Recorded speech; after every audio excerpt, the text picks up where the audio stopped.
4, 3, 2. And we're live. This is The Human Condition. I'm Vince Orlando. I'm Sean Davis. We have a special guest here today. I'm Justin Cole. You might remember him from way back when. August August 19. We've been doing it for a minute, haven't we? How are we going on? This is 26. So this is our, oh shit, check it out. This is a year. Yeah. Yeah, this is our year. Happy 1 anniversary year. to us. And what a more perfect subject to speak on is death on our year anniversary. Right not. You know? That's ironic. Well, we'll hop right in. So death, everybody has their perception on what death is. I recently experienced death to somebody from see how it is. We see how we automatically victimize ourselves when it comes to the death of another person. Like we Make the death about us. yeah, it's about us and what's left there, what we're left having to bear the burden of, and that's not the proper way to do it. Well, I guess that's perspective, right? Yeah, what's the proper way? Everybody has their own way of dealing with things, but Sparky, you know Sparky, Yeah. right? Over at Renaissance Unity. So me and Sparky got pretty close. Sparky was, I have trouble still, as much as I know better, I have trouble with one-on-one intimate relationships. I'm good in a group, right? I can speak in a group and put me on camera with a character to hide behind, and I can emote like crazy, but there's still a way for me to, a veil for me to hide behind. So when it comes to one-on-one conversations, I get a little awkward. And it takes a certain kind of person to kind of pull me back into a space to where I'm forced to do these one-on-one conversations.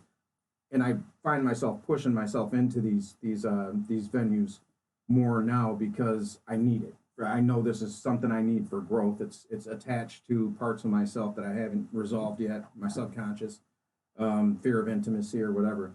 Sparky was a guy that wouldn't allow me to hide in that place. You know, he'd send these novels of text, and they were the sweetest texts in the world. And my gut reaction to them at first was, well, this is a blanket text. He sent this to everybody.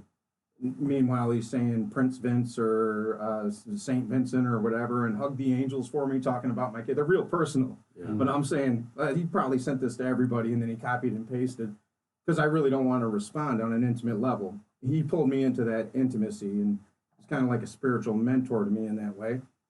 So I haven't had anybody in my life die that's been real close to me. My aunt recently, but we were estranged when my mom left my father. So some of that closeness that I had with her when we were kids, that dissipated. So it affected me, but it didn't affect me it wasn't like an everyday thing where I was seeing her, and Sparky was, because we were working on his house. And it's different so the first thing that I experienced was the void, right? You know you're going to have a void. Somebody close to you dies, and how do you deal with that? And then I'm thinking about, well, we didn't get to finish his house and turn it into the community center. Ego, right? This is all ego stuff. It's about me. What did I not accomplish? How am I feeling about this? And then I was able to turn it over to the spiritual and say, well, this guy is deeply spiritual. And if, in unity principles, this guy lives them, walks them, breathes them. So if that's the case, well, he's just made his transition into that better place. And why would that not be celebrated, right? Because we're going to make that transition. And I kept thinking, well, when I do make my transition, I would want other people to celebrate the light that I left behind. And not, I think there was a time where I was a kid where I wanted people to cry. I would fantasize people being at my funeral and really being broken up over it. And that's not so much the case anymore. Now I view death differently. I don't see it as permanent. I don't even know that it's a thing. How many viewings you've been to? A lot. More than I'd like to. I've had a lot of friends die from overdoses and early out of Hazel Park. So suicides, overdoses. There's been more than probably, well, you're in the recovery community. Yeah, I went so to I mean, 2014 till probably like 2019. Probably like 60. Yeah, it's insane in that community. Yeah. When I went into treatment, that's the first time I'd really been around the whole opioid epidemic. I knew people that did. They popped their. I had friends that have died from heroin. They did it in private though. It really wasn't in our generation. It wasn't something you could do in plain view, right? There was a stigma to it. You don't smoke crack. You don't do heroin. If you do, you're on your own kind of thing. But with the younger generation, it became something you could do in the open. And the first time I was exposed to the opioid epidemic with this younger generation was in that center, and I can't even count the amount of people that were really cool, young people. They're dead. They're just gone. They left the treatment center, and months later, you connect with them. You're on Facebook, whatever. You're not buddy, right? But you still keep in contact, and next thing you know, they're gone. It's tragic. It's tragic. See, that's a different kind of death, right? Like that tragic, sudden death, to where Sparky, he had resolved some shit. Like he had ascended to a different level of existence, right? To where he was almost, he was human, but almost Christ-like in his thinking. To where you kind of know that he's up there playing, doing bigger works now. And then when their life is taken away from them tragically like that, it puts a whole different spin on it, Based on what you're saying, the question I have is, I think, why do you think there's a temptation to make someone else's death about ourselves? I don't know that there's a temptation. I just think it's a natural thing. We're egocentric, right? From human beings are just egocentric. We rely on somebody for the first 18 years of our life to get us through school, to feed us, to clothe us, to put roofs over our heads.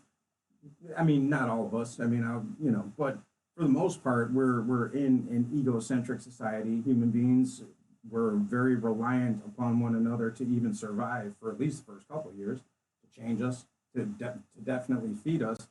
So we I think it's an innate thing for us to take everything in and make it our responsibility. And I think that's where a lot of I know for a fact where a lot of my hangups come from as it pertains to PTSD.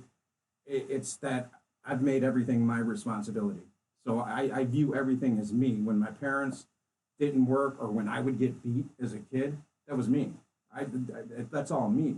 So then everything beyond that was me. So how does everything that happens out there relate to me egocentrically? Now there's a spiritual way, and I guess a higher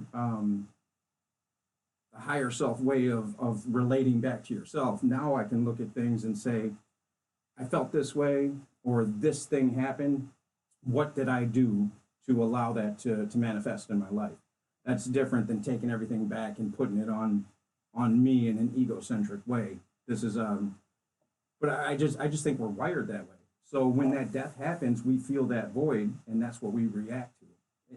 And then we have to make a choice to be responsive rather than reactive. It's got to be for me, with Sparky, I'm pretty far along on my spiritual path. I still have a long way to go, but I still had to pull myself out of that how does this affect me? And but it was a choice. The gut response was me. I don't get wrapped up like I used to about death, even ones that happen sudden, or the old timer that, gets a terminal illness and, ends up passing away. I always really, we all have spiritual contracts. We all made them before we came here. And, you and your creator came to a conclusion of when the spiritual contract's going to come to an end. And when it comes to an end, you got to go back home. And I really just kind of always keep that type of mindset that they're just going home. I'm with you on that. That they've done what they came here to do. They've completed all the things they were meant to complete. and they go back home. You posted the John Lennon quote the other day. Death is merely getting out of one car and into another. Yeah. That's all I look at it as. I don't look at it as a permanent thing. And you've ascended to that point, right? Because there's a good portion of the population that doesn't, Right. they don't have the ability to see things that way. And it's different when you start to feel things that way, and that can only come as a result of your spiritual growth. Because if I hadn't grown to the level I had, I couldn't relate to anything you just said.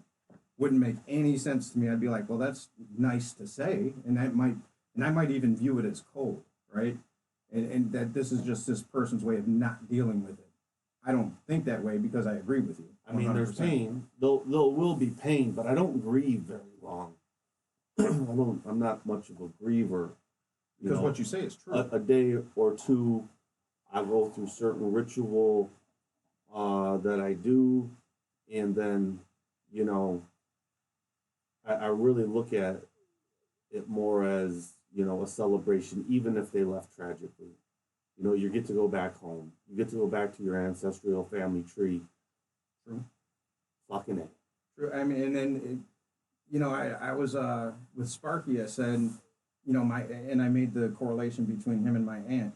And I think where I was jostled a little more by my aunt, even though at the time I was closer with Sparky, almost spiritual brother, is that there was some unresolved shit for her.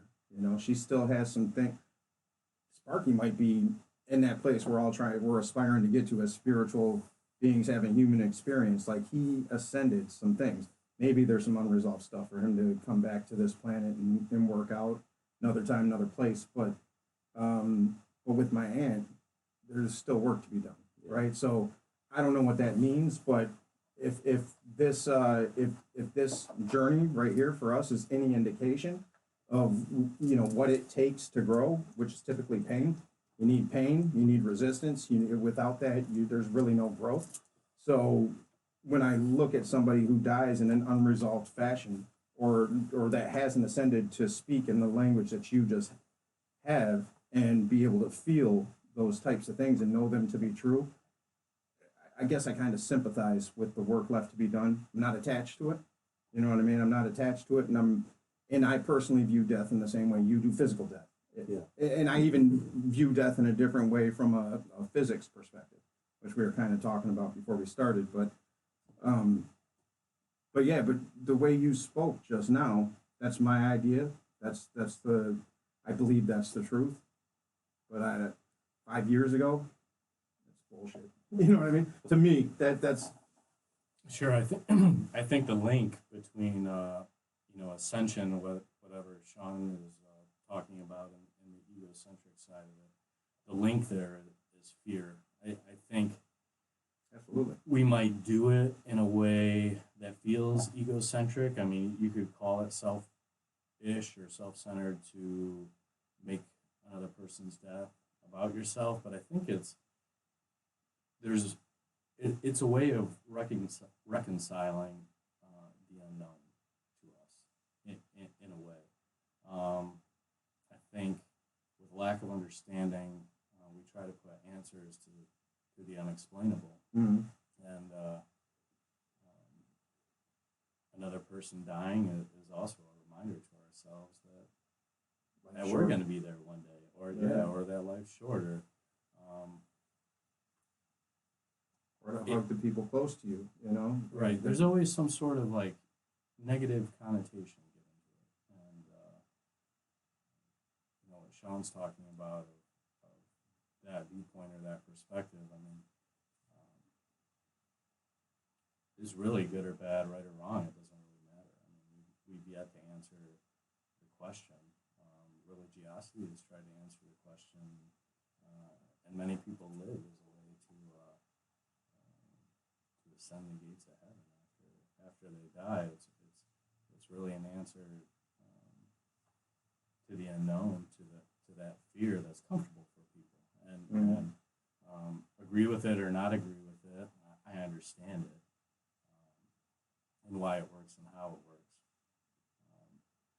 But I think there's some component to what we're talking about of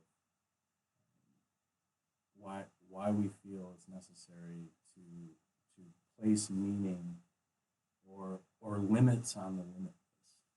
I would say, death being limitless, or like an understanding of God, right? Like most people's understanding of God is this omnipotent, benevolent, omnipresent. So what does God lack in that case? Well, the only thing God lacks is limits.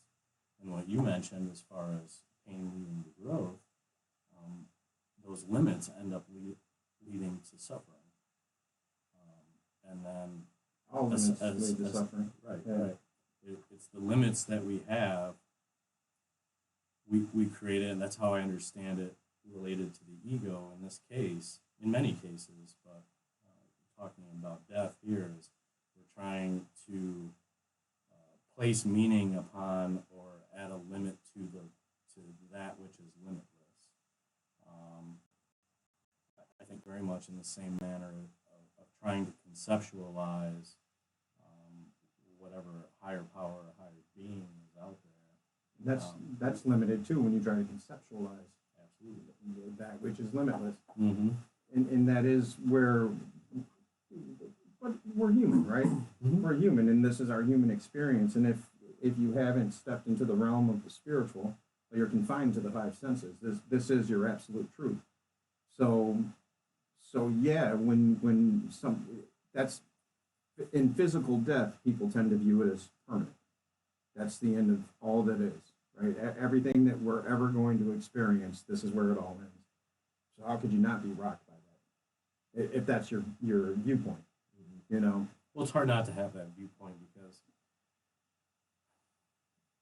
I think the automatic tendency is to believe or to know somewhere deep down inside, like, that's the end of my experience with that person. And to then transfer that over into being in general, and to place that limit upon death. If I was, just for, if we lost somebody close to us, I want to reconcile that loss through grief. The clinical term that's become popular is grief, but it's I see it more as just trying to reconcile and make meaning of it with myself, rather than just I guess a quote that I heard that was probably the best thing I've heard on grief is that grief is a temple we should visit on occasion, regardless of what temple you make. That person's going to enter in to your memory, to your consciousness later on down the road, and you place any sort of you grieve that in that moment in whatever way you could, whether it's through saying a prayer, sending out a vibe, or just kind of following that memory of that individual through to the end, and then just, and then we're on to the next thing. I think, in my opinion, that's the healthy way. That's the natural way to go about it, rather than just placing this exuberant meaning and like making it bigger than it is. Right. Making it bigger. Well, what it all boils down to is non-attachment, right? Mm-hmm. Non-attachment. And the way I view non-attachment, and because that term can be viewed as cynical, right? Is non-attachment. It's not that. It's that I embrace impermanence. So who am I to say? And I always use my kids as an example, and I don't want to do that because I want to manifest some bad shit. But if I'm truly gonna, well, that's the toughest loss you can imagine. And I can't even possibly conceive of anything even remotely close to something tragic befalling my kids. But who's to say that that's not supposed to happen? So that's where you really have to get into practicing non-attachment. I can't say that you're not supposed to have cancer. I can't say that I'm not supposed to get cancer and I'm not supposed to live through that for some reason. I don't know what the reason is. And for me to try to conceive of the reason is placing a limit on that I'm attaching to whatever I believe the reason is. I just have to, I have to let it be. I have to visit that temple and I have to leave that temple at some point. And if I'm attached to what's going to happen once I get in that temple and what should happen as a result of my visitation there, I'm going to suffer, you know. And most people suffer through death. There's people that you know, their husband dies and they never get over it, and the rest of their life is lived confined to the prison of I was victimized by this loss, you know, because they're attached to or this idea. the trauma. Well, the trauma, trauma, You know, like loss. if you lose a child, you know, some people just don't ever recover from that. Well, and if it's your fault, you know, if you take fault on it, Yeah, and if you it take could fault. be, it could be, you know, what if you were driving, you know, I always think about these things. You're driving drunk with your kids, and you get in an accident and you live. How the fuck do you live with that? You know what I mean? Like, these are things that I ponder all the time because I don't want to just put spiritual concepts out there and play holier than thou because I believe them and they make me feel good. Like, I really want to conceive of what somebody else might be going through.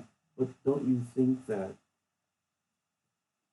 the spiritual concepts that you believe, like, I use them as a way to rationalize things that have no definition or have no, you know, like, you can't, when someone get cancer and, you know, you're trying to find meaning and all that, like, I let that go a long time ago because it's really a waste of energy to try to find meaning of, like, why people are here, why they're not here, who lives, who dies.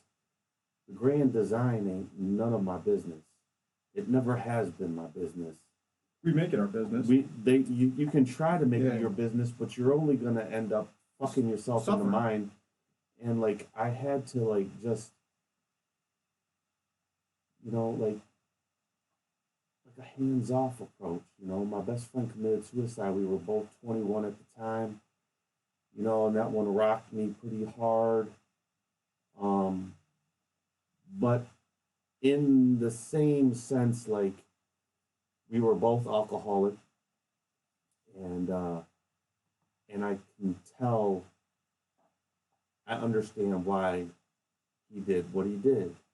You know, he ended up getting popped down in North Carolina. He had a firearm in the car. I think he was like shooting jackrabbits or something. And had a pistol in the car, and, you know, went to jail. And this kid is not like, you know, a tough guy or anything. Like, biggest drama entertainer type that Yeah. you'll ever meet. You know, loved being lead singer in a band and stuff. And you know, I can feel that when he got locked up, that he started to panic, and he started to go through withdrawal. He probably didn't know what was going on, and hung himself with fucking sheep in the jailhouse. And what's so fucked up is 2 years later, I got popped for my third DUI, and it was on a Friday night, and I ended up in jail, and, like, I tried to hang myself with my fucking pants in the holding cell, and I could understand and look back and feel what he was feeling, and you know, cops, once they saw that shit, man, they fucking rushed me to Beaumont and, like, Put you on watch. shot me off with a bunch of shit, and then took me back to the holding cell, and I was pretty much like a fish out of water, like, for 2 days. But you know, when that happened, I had to really look and just honor the journey, regardless of anything. Just honor the journey. You know, I grieved for a long time, but, you know, I don't need to know why he's no longer here No, because it's not my business. no, it's not. Still miss him dearly. Think about him all the time. You know, he was I remember one time, like, I was a lot less outgoing in high school, and this motherfucker would be singing Cecilia down the fucking hallway in high school with like four girls and just like charming the fuck out of them and just like having a great time. He'd be singing like Cat Stevens and shit. Like, it was just one of the funnest people that I ever had the pleasure of meeting on the planet. And but when it came to drugs and alcohol, you know, we just couldn't stop. Dark place. Dark place. And but at least you didn't take it as your fault. No, Because that's a hard. Even though you mourn somebody who takes their own life, there's always the risk that somebody takes it upon themselves to say, well, I could have been there, I could have done this, I should have, I could have, you know. Again, it's taking it back onto ourselves, and I think that's still all ego, even as for much, sure, 100%. you know, and even though you don't want to, like, I don't think most people classify that as ego. No, that's not a popular You know, version of the ego. but it just, I don't have that much power. I only have the amount of power that my God has given me. I can't change. You know, there's one thing, like, when your spiritual contract is up, it's up. And there ain't a fucking thing you can do to change that. True. It just doesn't, it doesn't matter. When you gotta go home, you gotta go home. Now, I used to be deathly afraid of flying. Real bad control freak. Not because, you know, I did this tough guy act, and I controlled to the extent that I believed I could everything around me, not because I was able to, but because I was scared shitless of abandonment, of all the things that could happen as a result. I lived in a state of fight or flight. People would be having a conversation with me. I'm fighting for my life in this conversation. It has nothing to do with what's going on, but I need to control you. I need to keep this all close to me. And flying was one of those things. So when I first moved out to LA, I drove. And for probably about a year, all I would do was drive back and forth. Seriously. It's a long fucking drive. Well, and you know, I was transporting illegal shit too half the Yeah. time, but at first I wasn't. I just wouldn't fly. And then the first flight I took back to first flight I ever took, the ATF showed up on my doorstep out in California. Vince Orlando, yeah, he'd been subpoenaed to a grand jury for some bullshit that happened back in Michigan that I was loosely linked to. But so that was my first flight. I was forced into it, scared shitless. But after that happened, I was like, all right, well, I kind of have to. I live here, you know. I live in LA, but my family's back here and whatever. So I would always come to grips with my mortality before I stepped on every flight. I would start sending out texts to people how I loved them and things like that, because I was scared shitless. Because I don't have any control of this. You know what I mean? The most scary part about it is I didn't control it. And like a vehicle, driving across the country with 300 pounds of marijuana back when it was a real crime to do that in the vehicle, and my life's on the line, right? But I'd breeze through that, been pulled over, talk my way out of it, and just breeze through that shit. But I can't get on this flight and let this trained individual take me from one place to the next. But the most calm, this is the first time I ever experienced transcendental meditation, what it was to be non-attached. It was inadvertent. I was on a short flight from New York to Detroit, and the plane started going down to the point where shit was hitting the ceiling, and everyone's screaming. The girl that's with me, she's freaking out, clenching my hand.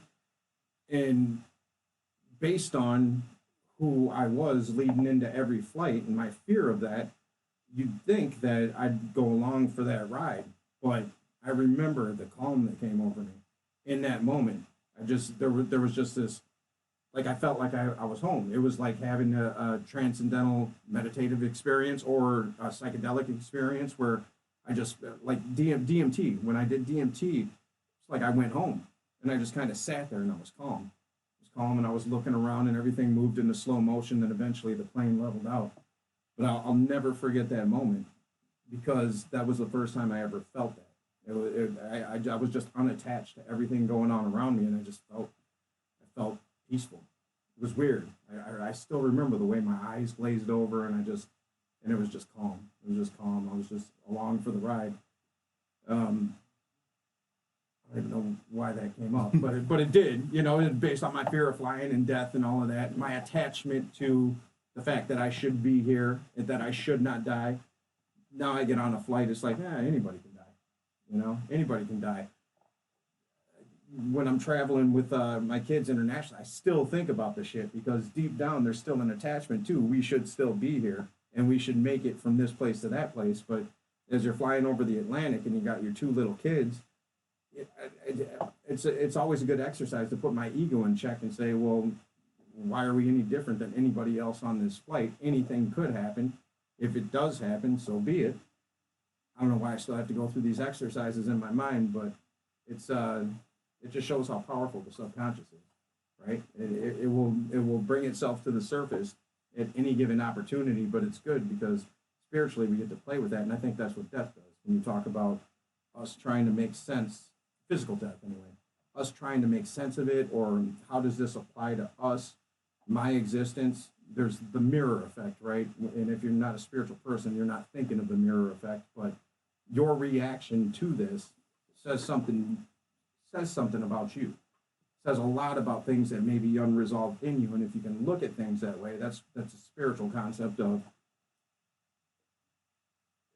how does this apply to me without me being attached to the actual event, right? Like my feelings about this says something deep about me.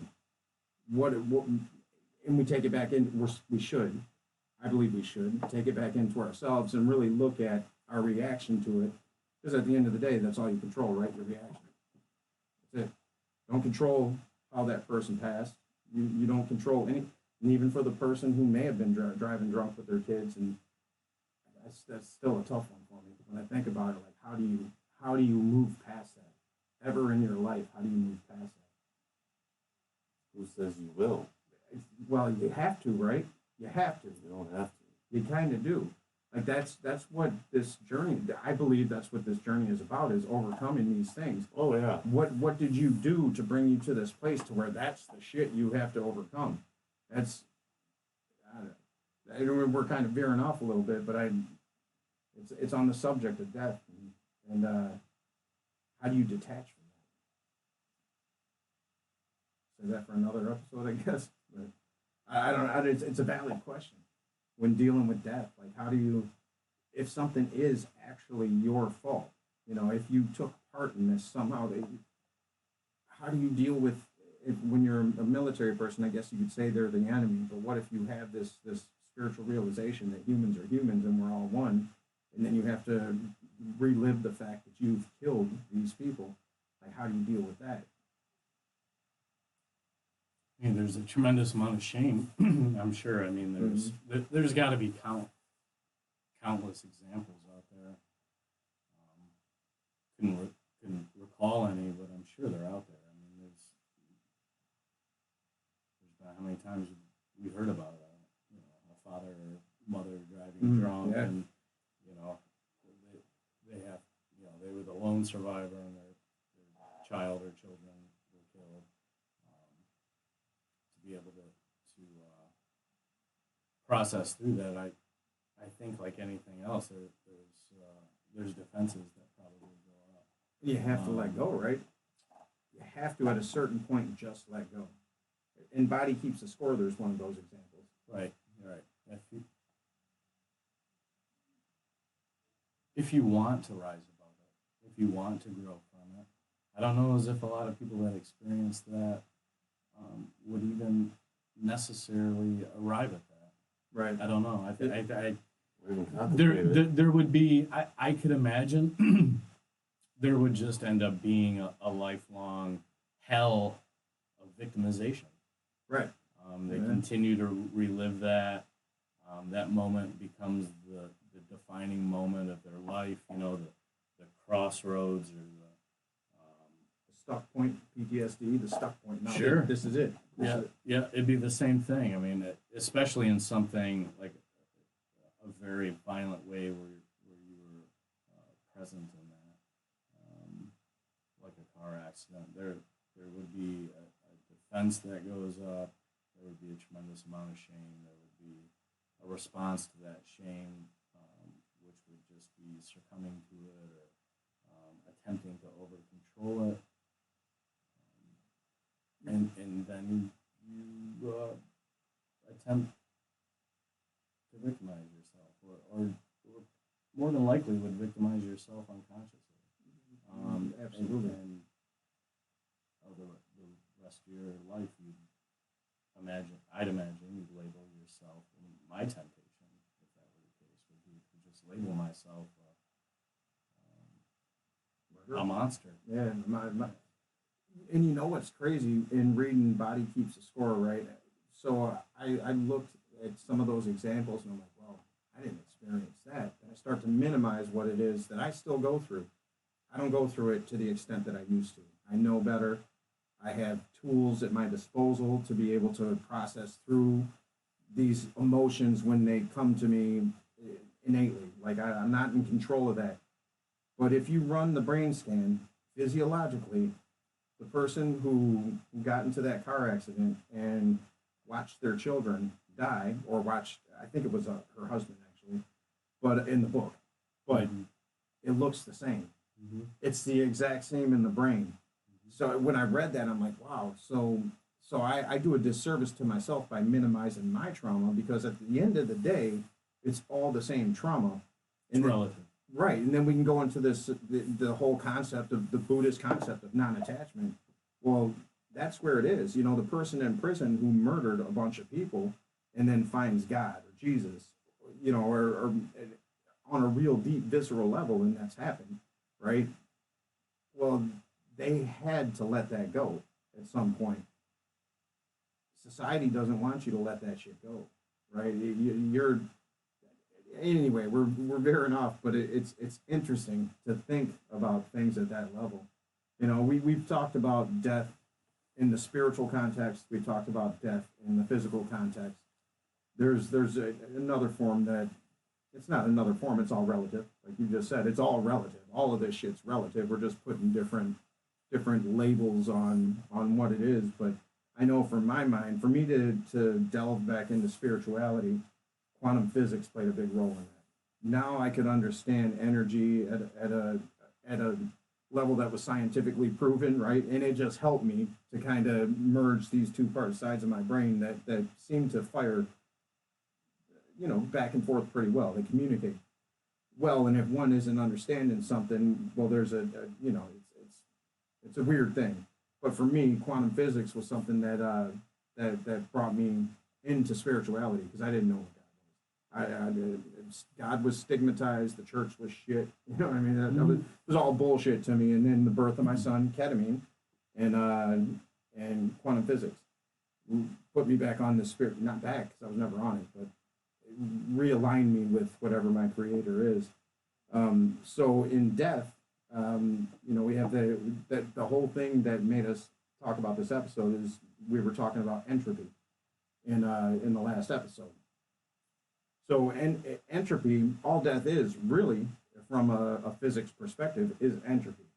It's, we look at it as this devolvement into chaos. That's how we view entropy from a human perspective. When we see a supernebula or supernova, we view that as cataclysmic, right? But really it's not. It's the accumulation of new information, and then it springs forth into the universe as such. And that's what death is.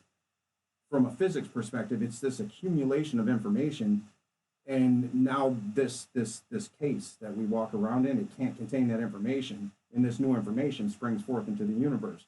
that accumulation happens, the body degrades, and then the accumulation happens in our consciousness. And we talk about the first law of thermodynamic, the conservation of energy. So we accumulate all of this energy in our consciousness, and then that consciousness goes out into wherever. It becomes part of this infinite connectedness. And for anybody who's had a near-death experience or a psychedelic experience or transcendental experience, you felt this oneness. So then there's that perception of death also, and that's something that helps to guide me, the spiritual aspects of it, which I can't say it's true or not. I don't know what God is. I just know I feel that presence, and I believe that we are all one. And then I can go over to quantum physics, and I can say, well, even from a material perspective, we are all one. There was a singularity, right? And then this light was sprung forth. So that's what death is also to me. And there's a great book. I met this, I can't remember her name right now, but she's a physicist that I met at the Conference for Consciousness and Human Evolution when I was out in London. And she has this book on entropy. And rather than saying the Big Bang, she calls it the Big Breath. And, you take that relatively into what death is, and that's really what it is. It's this big breath. We really haven't lost anything. We've gained what we needed to gain. Like you said, the journey's done for whatever reason, and now we're going to spring forth into the universe with this new information. And then that becomes whatever's next. So it's a transition point rather than anything permanent. There's nothing permanent to it. Even from a physics perspective, if you're a scientist, you look at a guy like Sam Harris, right? And they would tout him as the leader of the new atheist movement. Well, he's not. The guy's got a meditation practice that's thriving. You know what I mean? So even from the realm of the physical, there's you don't have to be spiritual. You don't have to think about God. You don't have to think about those things to know that there's something that lies beyond. So that's another conception of death that I like to toy with. What do you guys think about? So, if essentially what you're talking about is whatever sort of energy moving on, what effect or do you think the pain and suffering moves on as well? So essentially, do you think the limitations move on as well? So if in life our limitations lead to our suffering, which lead to our growth, then what's the purpose in our energy moving on to the next stage without the aspects of ourselves that we learn from? So when you learn something, do you still feel the pain? Or are you at peace with it? Well, I don't think you can learn if you suffer. Suffering stagnates growth. Pain perpetuates growth if you learn from it. Right. So when I make my transition, if I'm at peace, I would figure that the suffering and all the other shit is going to come along with it. You've already alleviated it. If Right. you're at peace, a guy like Sparky, you know what I mean? The suffering's been alleviated. Yeah. I don't suffer anymore. Yes, I feel pain, but there's nothing to take with you. And I don't think in that realm we take anything with us. But if there's suffering captured, like in the case of my aunt, where I believe there was some suffering captured, I think now you have to go into this, and this is where we can talk about reincarnation or whatever. I believe it's a real thing. I believe your energy is not, you haven't freed the energy. It's not clean, clear, pure energy. So there's things that still have to be achieved in a physical sense. Do I know that? I don't know that to be true. We don't know any of this shit. Yeah, it's a novel concept. But it makes sense that there needs to be a purification of the energy. I would venture 21 to guess. grams, Yeah, 21 grams. That your body weighs less. 21 grams when you die. I think about really horrific deaths, like genocide, like the Holocaust, things like that, for example. Would all the people that suffered and all of why wouldn't all the components of their being that makes them everything they are? I'm a big proponent of like self-acceptance around being human, you know, and my faults, my own limitations. As long as I approach those things with a certain level of honesty, then I have a chance of Actually dealing with it. coming over. At least, at least coming over the peak with them. Mm-hmm. And How far I evolve past that, I don't know how much of that is up to me. But if I can be honest about my limitations, I can come over the peak of it and look upon a new valley, or just have a different perspective around what's going on. I think maybe to do ourselves a disservice by not having the limits of ourselves or the suffering that we experienced. Would that then be like, is our afterlife just for us, or is our afterlife to benefit future generations? And if our afterlife is just for us, on that tangent, I could see us being free from suffering, or the suffering that I've experienced that I have peace around. Then yes, I take that with me, and I'm free of the rest, right? Yeah. But if my experience here on earth was meant to be a learning experience of future generations and to the benefit of human evolution, wouldn't I need to carry that some of that energy on with me? Without that, I guess that's where I'm going with the question about, I don't know.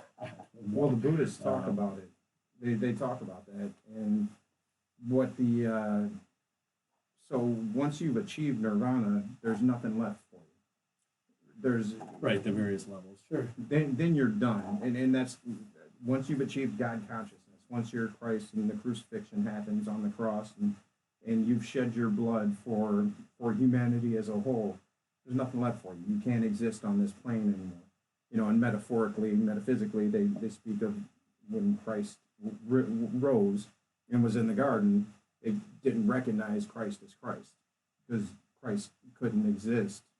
Jesus, there wasn't a big label on Christ, but they couldn't see, you know what I mean? And then Jesus spoke and said, "It's me," right? There was no way to recognize this being because Christ had ascended in suffering.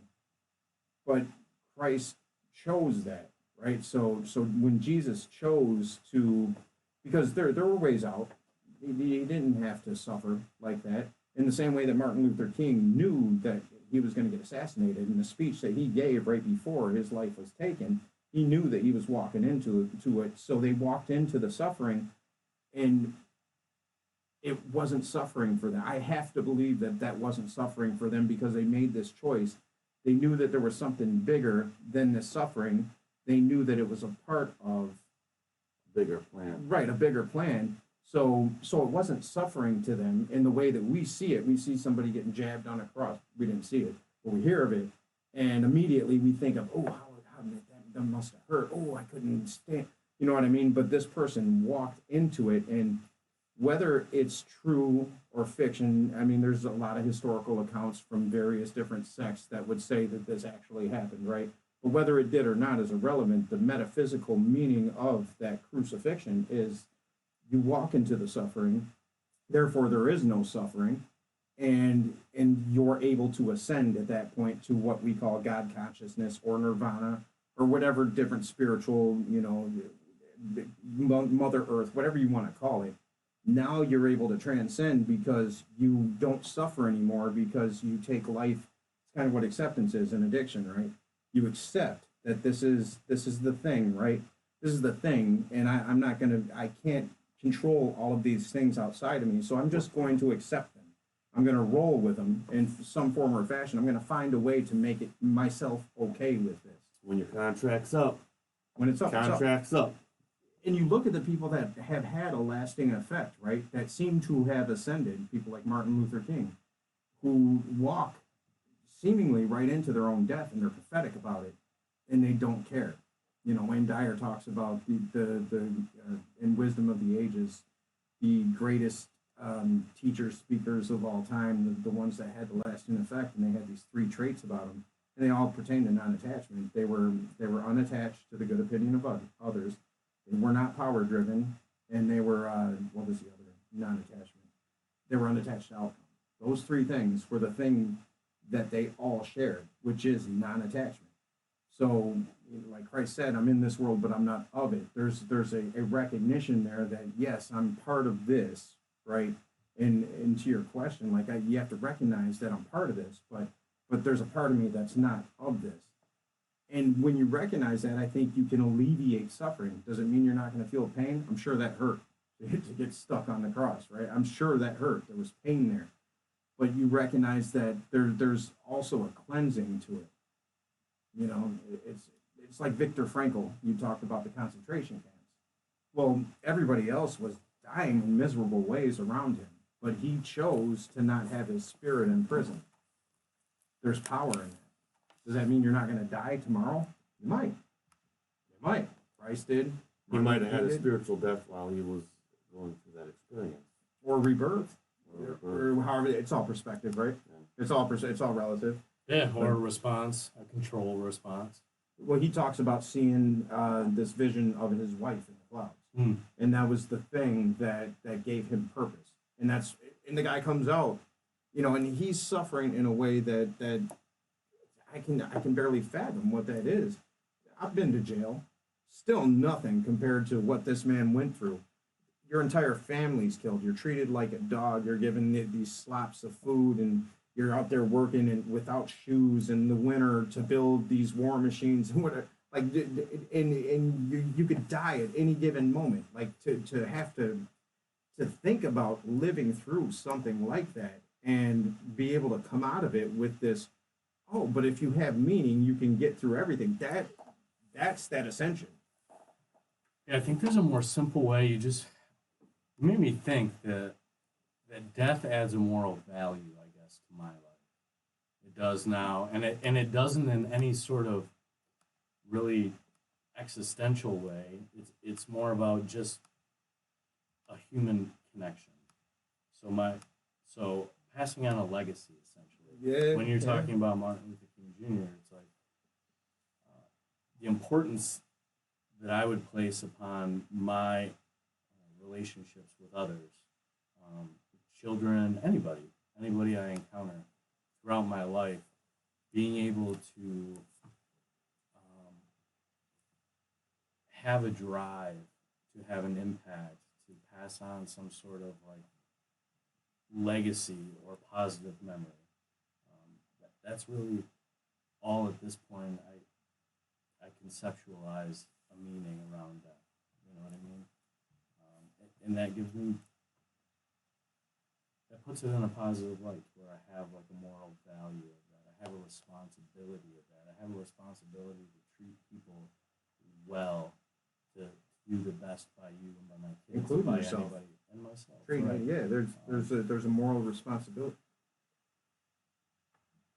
I mean, I would agree with that. I guess somebody might take that differently, right? But there really is.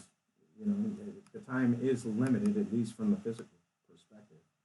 It is. There's no getting around it. This is our truth, so to speak, at this particular moment.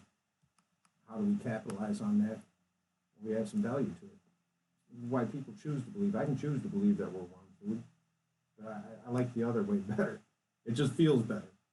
Could I be wrong? Sure. You know what I mean? But I'd rather, if I got a choice, well, why not take the one that feels better? And if you are wrong by the end, what's it matter? So anyway, we got the wave. We're done. We could speak for days on this, but keep the comments coming, and we will continue doing what we do. Thank you. Thanks. Thanks, guys.